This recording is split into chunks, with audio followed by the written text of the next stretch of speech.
Johnston Atoll, an island in the middle of the Pacific Ocean, was used as a storage facility for all kinds of military poisons, including Agent Orange, during the Vietnam War years. And of course, the barrels leaked. But worse than that, there was also a disposal operation there, as in they set the poisons on fire to get rid of them.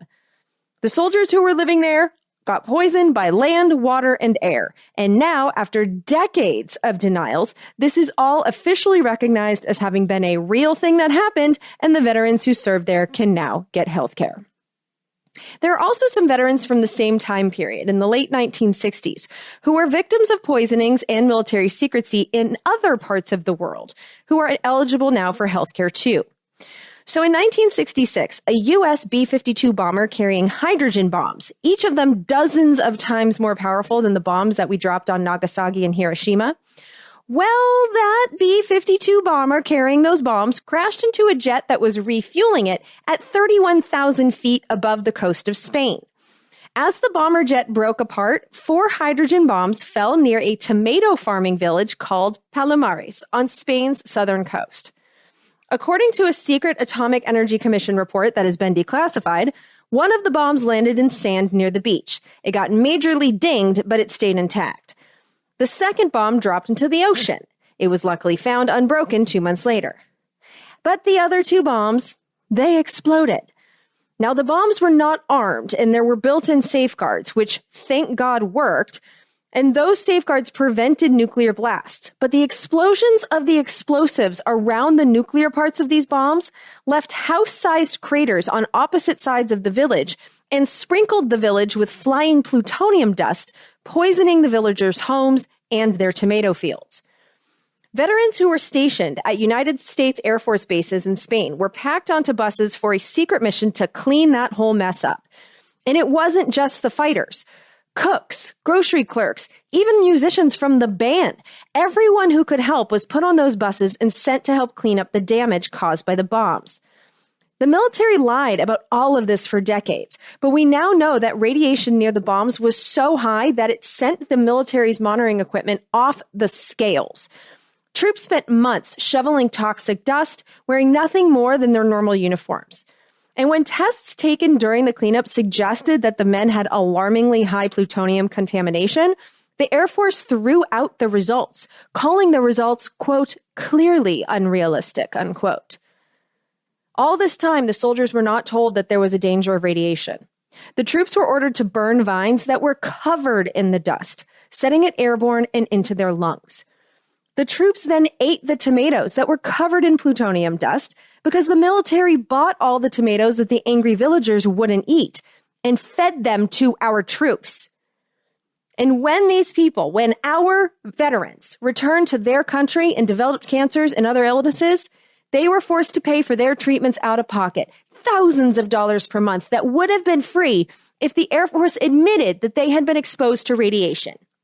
But for decades, the Air Force, which again threw out their healthcare records, threw them away because they showed exposures. The Air Force said that their records showed that no one was harmed in that cleanup effort, and so the Veterans Administration has denied all of their claims. Now, unfortunately, this means that many of the veterans who cleaned the accident from January 17, 1966 through March 31st, 1967, not only haven't had bankruptcy immune health care, but they also have incomplete medical records, which makes their fight against the illnesses themselves that much harder. But I just want to take a second and marinate on those dates. That accident happened in 1966. This is one of the biggest nuclear accidents in history, and coverage is included in this 2022 law. So that means that for 56 years, 1,600 Americans who cleaned that up on behalf of our country got sick, went bankrupt, struggled with being sick and bankrupt at the same time, and that was it. That's the end of their stories, because many of them died. And why was it that way? Well, because to acknowledge that accident is to remember it. Because we accidentally dropped 4 nukes on Spain. This was obviously front page news all over the world. And so the elites who control our government in the 1960s, they lied because they wanted the world to forget. And forget, I guess we did, because this is the first I've ever heard of this. And that's why I'm taking the time to learn and teach you that these events happened. They wanted us to forget, and they let veterans suffer for generations in pursuit of that goal. The secrecy in our government, that is a critical disease that needs to be cured. And if that's how well that our government in our names has compensated our own, well, the communities that we hurt, because the United States promised to pay for a public health program to monitor the long-term effects of radiation in Palomares, in Spain, but for decades, we haven't put any effort or much funding into doing so. We don't know how many kids in the area have leukemia. We don't know what percentage of the villagers have had cancer in the last 56 years. We've treated them far worse than we've treated our own, and we've treated our own horribly. So no wonder they wanted the world to forget.